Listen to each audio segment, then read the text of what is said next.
Leili and Majnun, Part 8. In the name of God, the most compassionate, the most merciful. Who are you and what has brought you here? Majnun asked the stranger after greeting him. My name's Salam Baghdadi. I've come all the way from Baghdad to see you in person and perhaps stay some time here to hear some of your beautiful poems if you don't mind. Majnun smiled at Salam and said, Honestly speaking, I can't even stand myself. How do you expect me to put up with others? You'd better find someone who's your type. You can't get along with me. Everyone I know runs away from me. I promise I won't bother you. You never know. I might be as well a good companion to you, Salam reassured Majnun. But we are so different from each other. We have nothing in common, Majnun said in a kind voice. But Salam was not listening. He begged and insisted again and again. Eventually, Majnun gave in. Salam enjoyed every minute he spent with Majnun, though living in the mountain wasn't so easy.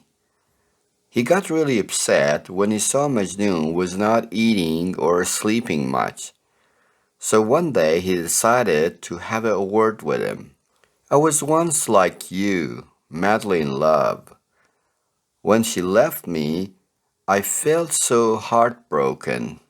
But then God helped me get back on my feet like before. The same thing will happen to you too. Shortly you will forget about everything and start a new life. It's just a matter of time, he advised Majnun. Majnun didn't like what he had said and got really angry with him.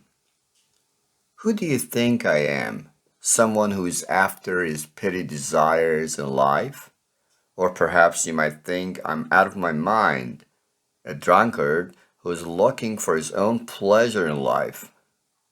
I should say you're mistaken.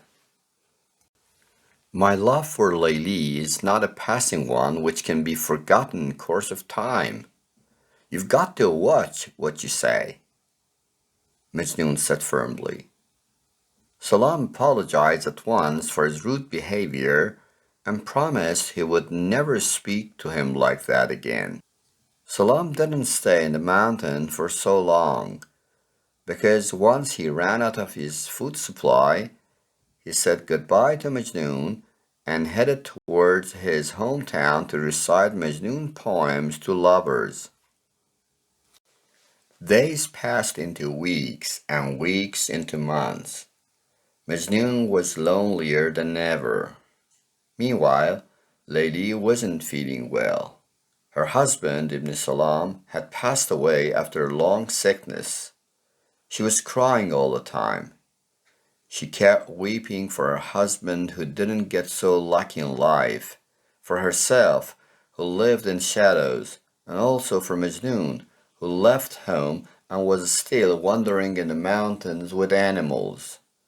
She couldn't take it anymore. She had had enough. She was getting physically weaker and weaker.